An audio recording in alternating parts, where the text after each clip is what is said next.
Amerika Tashqi ishlar ministrligi Sharq Turkistondagi jazo lagerlariga qamalgan Uyg'urlarga qartilgan zulm, dafsandichiliklarni tanqid qildi va Xitoyni noq odam tutqun qilgan bu kishilarni qo'yib berishga chaqirdi. Amerika Tashqi ishlar ministrligining bayonotchisi Morgan Ortagos mundaq dedi: Amerika 3 milliondan ortiq kishining xohlagancha va noq tutqun qilinishidan andish qilmoqda.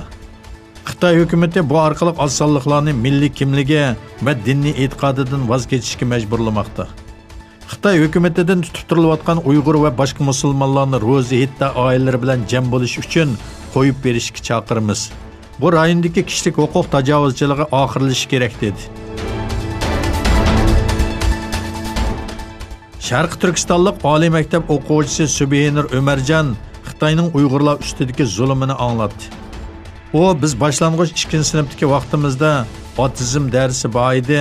Xitoylar o'zlari kommunist bo'lg'achqa bizni dinimizni unutib, o'zlariga o'xshash ateist bo'lishimizni orzu qiladi dedi. 4 yil burun Turkiyaga kelgan Subihinur tarixchi bo'lganligi uchun turmaga qamalgan bir dodi bilan 9 yildan buyongi onasi bilan ko'rishaolmagan bir onaning qizi.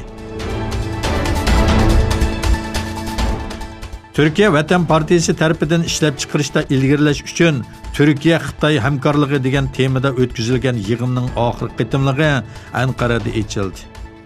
Yig'inda ochilish nutqi so'zlagan Xitoyning Anqarada turishliq bosh elchisi Dingli yaqindan buyon yuz bergan Amerika-Xitoy savdo ixtilofi va Huawei voqeasining dunyoga belgilik darajada ta'sir ko'rsatganligini ta'kidladi.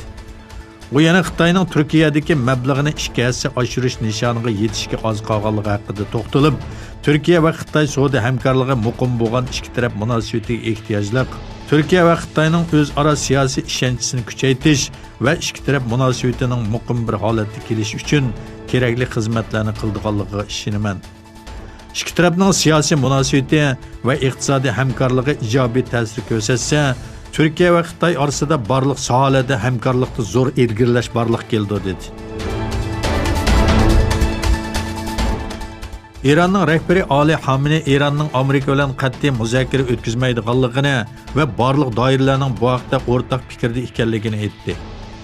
Xamenei İranning Yevropa ittifoqi va boshqa davlatlar bilan masalasi yo'qligi va muzokara olib bormaydiganligi haqida to'xtalib, muzokaralarda asli masala muzokara qilinadigan temalarning bekitilishidir.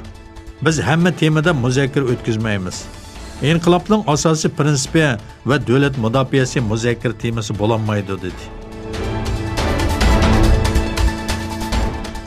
Amerikaning Huawei'ga embargo yurgizish qaroridan keyin ikki davlat orasidagi texnik urushi qizib ketdi.